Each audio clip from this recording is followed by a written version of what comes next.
Assalamualaikum warahmatullahi wabarakatuh. Perkenalkan, nama saya Muhammad Lutfi Anfalti dengan NIM 20124092. Di sini saya akan menjelaskan tentang korelasi dalam penelitian statistik memahami hubungan antar variabel. Presentasi ini akan membahas konsep dasar korelasi, jenis-jenisnya, cara interpretasi dan contoh penerapannya dalam penelitian statistik. Mari kita selami dunia korelasi untuk memahami hubungan antar variabel dengan lebih baik. Selanjutnya, apa itu korelasi? Korelasi terbagi menjadi 5, yaitu yang ke-1 yaitu pengertian. Korelasi adalah teknik statistik atau mengukur kekuatan dan arah hubungan antar dua variabel. Yang kedua yaitu rentang nilai. Nilai korelasi berkisar antara -1 hingga +1, menunjukkan kekuatan dan arah hubungan. Yang ketiga yaitu hubungan positif sempurna, yaitu yang tadi +1. Semakin satu variabel meningkat, variabel lainnya juga akan ikut meningkat. Yang keempat yaitu hubungan negatif sempurna, yaitu -1. Semakin satu variabel meningkat, variabel lainnya pasti menurun. Yang kelima yaitu tidak ada hubungan, yaitu 0. Variabel tersebut tidak memiliki korelasi linear yang terukur. Selanjutnya, jenis-jenis korelasi berdasarkan skala data. Yang ke-1 yaitu korelasi person. Korelasi person untuk terbagi menjadi 3, yaitu untuk data interval atau rasio. Data harus berdistribusi normal.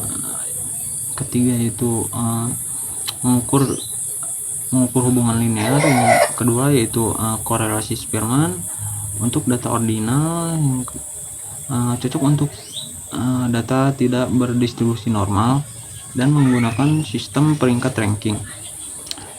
Yang ketiga yaitu korelasi Kendall-Tau, terbagi menjadi 2, yaitu untuk data ordinal dengan banyak nilai yang sama, yaitu TS, lebih stabil pada sampel kecil. Selanjutnya, mendalami korelasi person. Korelasi person adalah metode yang paling umum untuk digunakan mengukur hubungan linear antara dua variabel itu. Metode ini cocok untuk data yang berdistribusi normal. Rumusan personnya yaitu menggunakan kombinasi statistik EX, EY, EXY, EX2 dan EY2 untuk menghitung koefisien korelasi. Kegunaan utamanya yaitu melihat kekuatan hubungan numerik antara dua set data. Contohnya yaitu hubungan antara jam belajar dan nilai ujian sangat baik untuk mengidentifikasi tren hubungan yang jelas. Selanjutnya, korelasi Spearman. Ketika data tidak normal, itu terbagi menjadi 4. Yang ke-1 yaitu berdasarkan peringkat. Spearman mengukur korelasi berdasarkan peringkat data, bukan nilai mentah variabel. Ini membuatnya tangguh terhadap outlier. Yang kedua yaitu data ordinal. Ideal untuk variabel yang diukur pada skala ordinal seperti peringkat kepuasan atau peringkat jabatan. Yang ketiga yaitu data tidak normal. Pilihan tepat ketika asumsi normalitas person tidak dipenuhi. Yang keempat, hubungan monotonik. Mengukur hubungan di mana variabel cenderung bergerak bersama, tetapi tidak dalam pola linear yang ketat. Selanjutnya, korelasi Kendall-Tau, stabilitas untuk sampel kecil. Alternatif Spearman. Kendall-Tau merupakan alternatif non-parametik lain untuk Spearman. Penanganan tes lebih baik jika ada banyaknya nilai yang sama dalam data ordinal. Sampel kecil memberikan hasil yang lebih stabil pada ukuran sampel yang lebih kecil dibandingkan Spearman.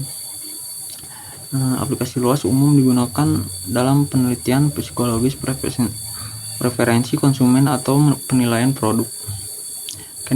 Kendall-Tau mengukur probabilitas bahwa dua individu yang dipilih secara acak akan memiliki peringkat yang sama atau tidak memiliki dua variabel. Selanjutnya, uji Mann-Whitney U-test perbandingan kelompok independen. Yang ke satu yaitu bukan korelasi. Penting ini diingat bahwa Mann-Whitney bukan diuji korelasi, melainkan uji beda non paramatik. Yang kedua yaitu membandingkan median, digunakan untuk membandingkan median antara dua kelompok independen. Yang ketiga yaitu data tidak normal, sangat cocok ketika data tidak memenuhi asumsi normalitas untuk diuji independen, T-independen. Contoh penerapannya yaitu membandingkan tingkat stres anak laki-laki dan perempuan. Selanjutnya contoh penerapan korelasi dalam penelitian. Yang ke satu yaitu person. Person adalah hubungan antara jam belajar dengan nilai ujian pada mahasiswa. Yang kedua yaitu Spearman, hubungan antara peringkat jabatan dan motivasi kerja karyawan. Yang ketiga yaitu Kenartau, hubungan antara preferensi warna dan tingkat kepuasan terhadap produk. Yang keempat yaitu Mann-Whitney, perbedaan tingkat kepuasan antara dua kelompok, misalnya gender terhadap pelayanan. Dan yang terakhir kesimpulan dan poin pentingnya yaitu pilihan tepat. Pemilihan metode korelasi harus disesuaikan dengan jenis data dan distribusinya, bukan sebab atau akibat. Korelasi hanya menggambarkan adanya hubungan, tidak menunjukkan hubungan sebab akibat. Paham asumsi, memahami asumsi di balik setiap metode adalah kunci untuk menghindari kesalahan interpretasi.